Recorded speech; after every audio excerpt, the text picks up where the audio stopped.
আল্লাহ সাথে সাথে আল্লাহ কিসে কর তোর পকেট থেকে মোবাইলটারে বাইর করবেন। আল্লাহ আমার একটা অ্যান্ড্রয়েড সেট আছে, তো আল্লাহ তো কবি তো আমি তো দেখছি তোর কি হয়েছে কবি তো আল্লাহ ইন্টারনেটের লাইনও আছে, তো কি হয়েছে ক আল্লাহ এমবিও আছে। আরে আশ্চর্য, তো কি হয়েছে বলবি তো, ধরে নেন আর কি আল্লাহর পক্ষ থেকে জবাব আসতেছে। বলে আল্লাহ ঘরে তো কেউ নাই, তো আমি চাইলেই তো এখন ঢুকতে পারি অন্ধকার জগতে। আবার পকেটে রাখবেন, রেখে করবেন ঢুকলাম না, কারণ তোমার সামনে আমার দাঁড়াই তো আমার ডর লাগে। বিশ্বাস করেন সাথে সাথে জবাব আসবে, ওরে বান্দা তোর জন্যই তো আমি জান্নাত বানায় রাখছি। কোরআনের কথা, وَأَمَّا مَنْ خَافَ مَقَامَ رَبِّهِ وَنَهَى النَّفْسَ عَنِ الْهَوَى فَإِنَّ الْجَنَّةَ هِيَ الْمَأْوَى।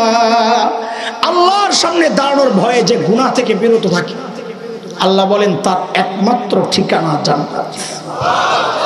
ওই একা একা কথা বলার সময় এই আরেকটা কথা শিখাইতেছে, ওই যে সুখ অনুভব করার একটা সূত্র। ও আল্লাহ কি হয়েছে বলে, দুনিয়ার সিস্টেম তো দেখি অফ সিজনের জিনিস হয়, ভেজাল রেট থাকে বেশি, সিজনের জিনিস হয় ফ্রেশ, রেট একুরেট, কম কম লাগে আর কি। তো কি হয়েছে আল্লাহ আমারে তো ইবাদতের সিজনে পাঠাও নাই।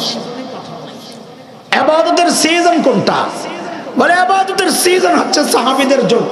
আহ কি কপাল ওদের। আমার নবী আলাইহিস সালাম সিজদা করেন তো দেখে দেখে ওরাও সিজদা করছে, আমার নবী ওঠেন তো ওরাও ওঠে, আমার নবী হাসেন তো ওরাও হাসে, আমার নবী কাঁদেন তো ওরাও কাঁদে, আমার নবী জিহাদে যান তো ওরাও জিহাদে যায়। আহ ওদের কপাল। আল্লাহ ওরা তো ইবাদতের সিজনে আসছে, আল্লাহ আমারে তো পাঠাইছো অফ সিজনে, শেষ জমানায়, ফিতনার জমানায়। তো কি হয়েছে বল, বলে আল্লাহ যেহেতু আমারে অফ সিজনে পাঠাইছো, আমার আমলটা একটু ভেজাল হইলেও হইতে পারে, কারণ অফ সিজনের জিনিস তো ফ্রেশ থাকে না। কথা কন না, আমার আমলটা একটু ভেজাল হইলেও হইতে পারে, তো রেটটা কিন্তু বাড়াইয়া দিতে। কথা কন, কারণ দুনিয়ার সিস্টেম তো দেখেই যাই, অফ সিজনের জিনিস হয় ভেজাল, কিন্তু রেট থাকে। তো আল্লাহ তুমিও দাও না, দুনিয়ার মানুষ এটা দেয়, তো তুমি কেন দিবে না আল্লাহ? আরে দোস্ত, মা বাবার কাছ থেকে পোলা পাই অন্যায় আবদার করে কত কিছু লয়ে লয় না। তো আমার মা বাবা আমাকে যতটা ভালোবাসেন, আমার মালিক তো তার চেয়ে হাজার কোটি গুণ বেশি ভালোবাসেন। মা বাবার কাছ থেকে যদি চায় আবদার করে নেওয়া যায়, তো মালিক থেকে কেন নিতে পারবো না? আল্লাহ আমার আমল একটু ভেজাল, আমি আইসি শেষ জমানায়, নবী দেখি নাই, নবীকে যারা দেখছেন তাদেরকে দেখি নাই, কতদিন পরে আসছি, আলেমরা বলছেন তো বিশ্বাস করছি, করে করে মানতেছি। ও আল্লাহ আমল একটু ভেজাল হইলেও হইতে পারে, কিন্তু রেটটা একটু দয়া করে বাড়াইয়া দিয়েন ইনশাআল্লাহ। হাদিসের ইশারা, আল্লাহ শেষ জমানায় আমলের রেট বাড়াইয়াই দিবে। আবারও পেছন থেকে আসি, বলেন আমাদের আমলকে কাদের সাথে মিলাইতে হবে? এখন মিলাইবেন যে আপনার তো বুঝা লাগবে কতদূর দূর আছে তারা আমাদের থেকে, ওই হিসাবে না দৌড় দিবেন ধরার জন্য, ঠিক না? যদি কাছাকাছি থাকে তাহলে তো বেশি স্পিডে দৌড় দেওয়া যাবে না, যাইতে পারি খেবে। হ্যাঁ, সাহাবীরা আমাদের কাছ থেকে কত দূর আছে আর একটা মৌলিক পার্থক্য বুঝে দেখেন। ছোটবেলায় আমরা লেখাপড়া করছি, একটু আধটু খেলাধুলাও তো করছি নাকি? মুরব্বীরা একটু বলেন আপনারা খেলছেন কিনা, নাইলে আমি একা একা শর্মে ঘুরে যাই। আরে বলেন না বাজান, খেলেন নাই ভাই? তো কথা কর না কেন, আমার শরম লাগতেছে না? আমি কইতাছি খেলছি, চুপ করে বই রয়েছে, আমার শরম লাগে না? ও আমার খেলার সাথে হলো দুর্জয় ভাই, আমরা একসাথেই বড় হয়েছি। তাপস ভাই একটু বড় ছিলেন, ওনার সাথে বেশি মিশতাম না, তো খেলছি, লেখাপড়াও করছি। এখনকার বাচ্চারাও খেলাধুলা করে, লেখাপড়াও করে, কিন্তু পার্থক্য কি? পার্থক্য হচ্ছে আমরা লেখাপড়া করতাম, ফাঁকে ফাঁকে খেলতাম, আর এখনকার বাচ্চারা চায় সারাদিন খেলবে, ফাঁক পাইলে পড়বে। কথা কন ঠিক? সাহাবীদের সাথে আমাদের মৌলিক পার্থক্যের পয়েন্ট এটা।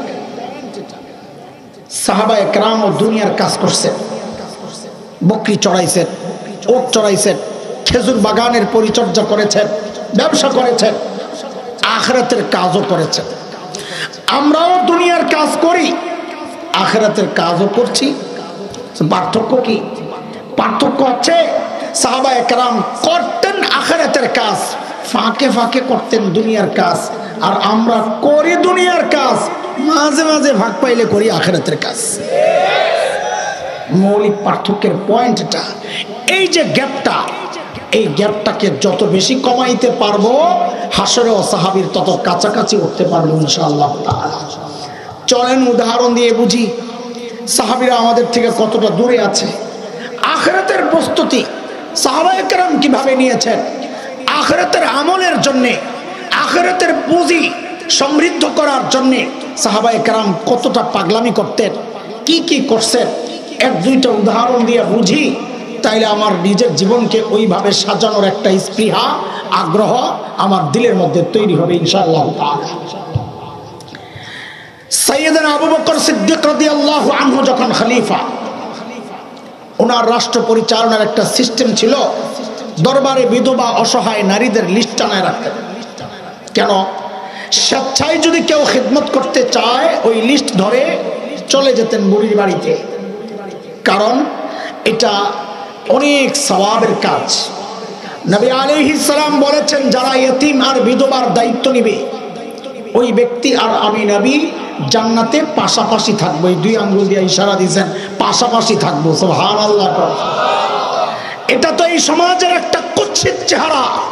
এই সমাজের বহু মানুষ অন্য বিধবার খেদমত করবে থাক দূরের কথা, বহু পোড়া কপাল আছে, পোড়া কপাল নিজের বিধবা মায়েরই খেদমত করে না, আছে না? কপাল পোড়া, কপাল পোড়া নিজের দুনিয়ার জান্নাত বানানোর সুযোগ হাতছাড়া করতেছে। একদিন হযরত ওমর আসছেন রাদিয়াল্লাহু আনহু। কেন? ওই যে মাথায় ঢুকছে আমার কিছু কামাইতে হইব, মাল না, দুনিয়া না, আখিরাত। আখিরাত আসছেন দরবারে, কোনো নাম বয় কিনা ঠিকানা নিয়ে খেদমতে যাবে।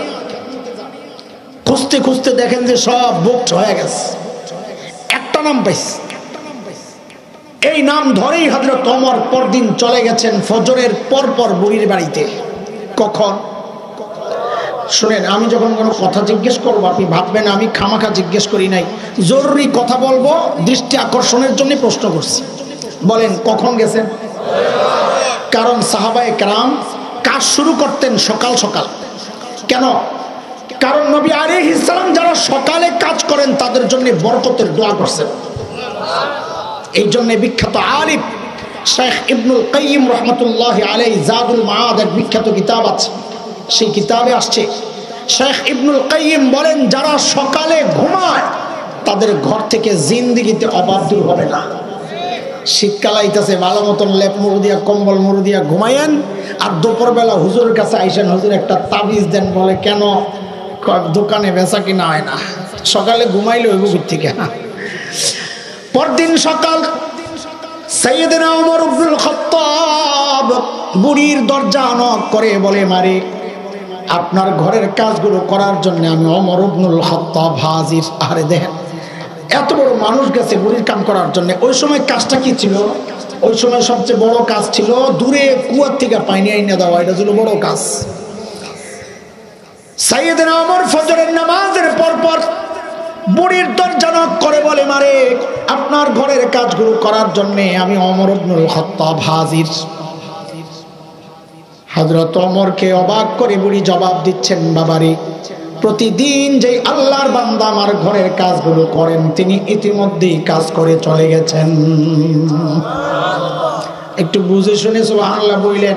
এই যে ফজরের পরে